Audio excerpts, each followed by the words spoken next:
भगवान विष्णु ने कई बार ऐसा हुआ है कि जगत कल्याण के लिए जब दिखा कि अधर्म धर्म पर हावी हो रहा है या अधर्म का पलड़ा धर्म पर भारी हो रहा है तो उन्होंने छल से काम लिया है। ऐसे कई उदाहरण पुराणों में मिल जाएंगे जब धर्म की रक्षा के लिए या देवताओं को हार से बचाने के लिए छल का प्रयोग किया है। ऐसा ही एक उदाहरण है जब भगवान विष्णु ने एक छोटे ब्राह्मण का रूप धारण कर देवताओं को उनका स्वर्ग वापस दिलवाया था, जिससे धरती पर धर्म का राज बना रहे। असुरों के राजा बलि की चर्चा पुराणों में बहुत होती है।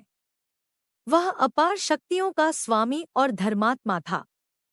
असुर होने के बावजूद दान पुण्य करने में वह कभी पीछे नहीं रहते थे। उसकी सबसे बड़ी खामी यह थी कि उसे अपनी शक्तियों पर घमंड था और वह खुद को ईश्वर के समकक्ष मानता था और वह देवताओं का घोर विरोधी था। राजा बलि का राज्य संपूर्ण दक्षिण भारत में था। उन्होंने महाबलीपुरम को अपनी राजधानी बनाया था। आज भी केरल में ओणम का पर्व राजा बलि की याद में ही मनाया जाता है। गुरु शुक्राचार्य के कहने पर राजा बलि ने विश्व विजय की सोचकर अश्वमेध यज्ञ किया और इस यज्ञ के चलते उसकी प्रसिद्धि चारों ओर फैलने लगी। अग्निहोत्र सहित उसने 98 यज्ञ संपन्न कराए थे और इस तरह उसके राज्य और शक्ति का विस्तार होता ही जा रहा था। इस तरह राजा बलि ने 99वें यज्ञ की घोषणा की और सभी राज्यों और नगरवासियों को निमंत्रण भेजा। तब उसने इंद्र के राज्य पर चढ़ाई करने की सोची।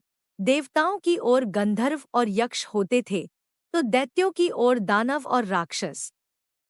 अंतिम बार राजा बलि के साथ इंद्र का युद्ध हुआ जिसमें देवता हार गए और तब संपूर्ण जम्बूद्वीप पर असुरों का राज हो गया। देवता राजा बलि को हराने में असमर्थ थे।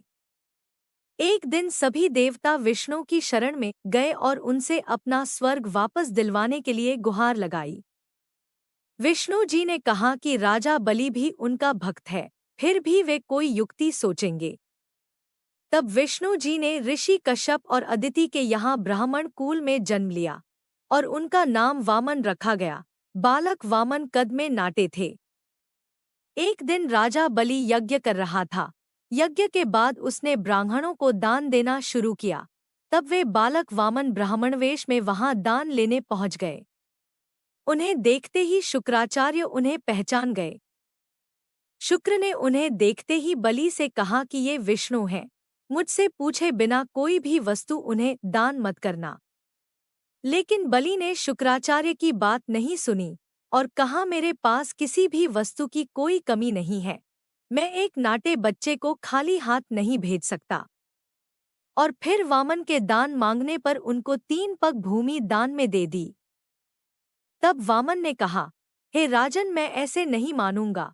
तुम हाथ में जल लेकर प्रतिज्ञा करो कि तुम अपने वचन से पीछे नहीं हटोगे। बलि ने ऐसा ही किया। तब ब्राह्मण वेश में वामन भगवान ने अपना विराट रूप दिखाया और एक पग में पूरा भूमंडल नाप लिया, दूसरे में स्वर्ग और तीसरे के लिए बलि से पूछा कि हे राजन, मैं तीसरा पग कहाँ रखूं? पूछने पर बलि ने मुस्कुराकर कहा, इसमें तो कमी आपके ही संसार बनाने में हुई। मैं क्या करूं भगवान?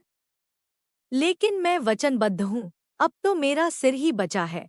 कृपया आप अपना तीसरा पग मेरे सिर पर रखकर मुझे कृतार्थ करें।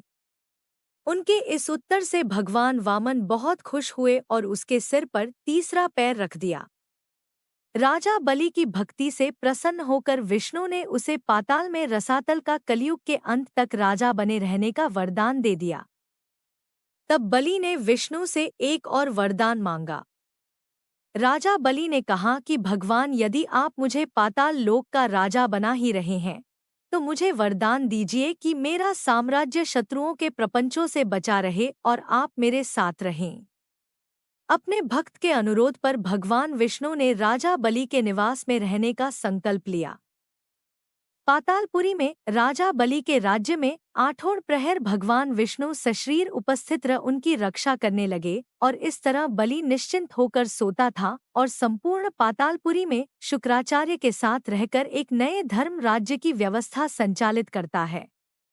अगर आपको ये कहानी पसंद आई हो तो कृपया इस चैनल को सब्सक्राइब करें और वीडियो को लाइक करें। धन्यवाद।